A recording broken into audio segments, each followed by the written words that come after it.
Bonjour les CE1. Donc aujourd'hui on se retrouve pour parler géométrie. Donc vous avez devant vous plusieurs polygones. Je fais un rappel sur le polygone. Donc un polygone est une figure fermée et tracée à la règle.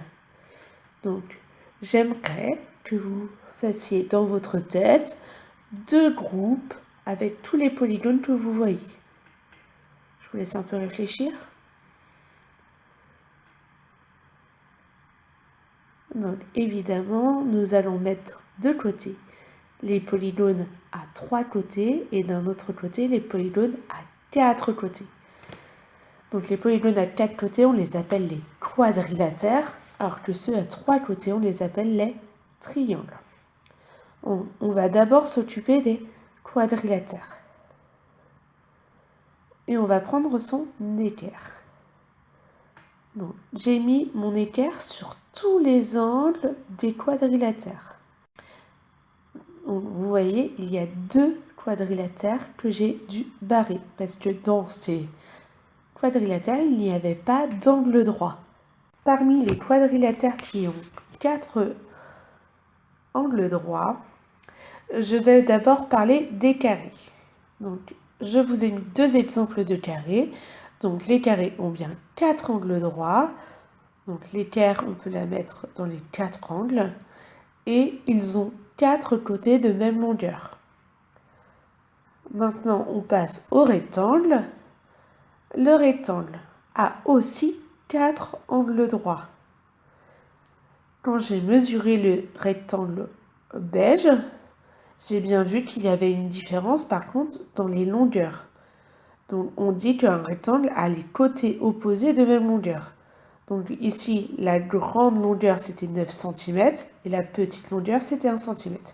Et des deux côtés 1 cm et des deux autres 9 cm. Donc on repasse au triangle. Donc, je rappelle bien, les triangles ont 3 côtés, 3 angles. Je vais aussi mettre l'équerre. Donc, vous remarquez bien que dans un triangle, le triangle orange, je ne peux pas du tout trouver d'angle droit, alors que dans le triangle rose et le triangle rouge, j'ai trouvé un angle droit. Donc, on va parler évidemment aujourd'hui des triangles avec un angle droit. Alors, on appelle ça un triangle rectangle. Parce que si on met 2 triangles côte à côte, vous avez vu, ça peut refaire un rectangle.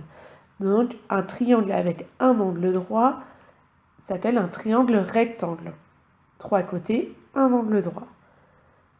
Voilà, on avait vu ça en classe, mais je voulais vous refaire une petite vidéo pour bien tout vous réexpliquer. On n'oublie pas, pour bien repérer les figures géométriques, il faut utiliser absolument son équerre et sa règle.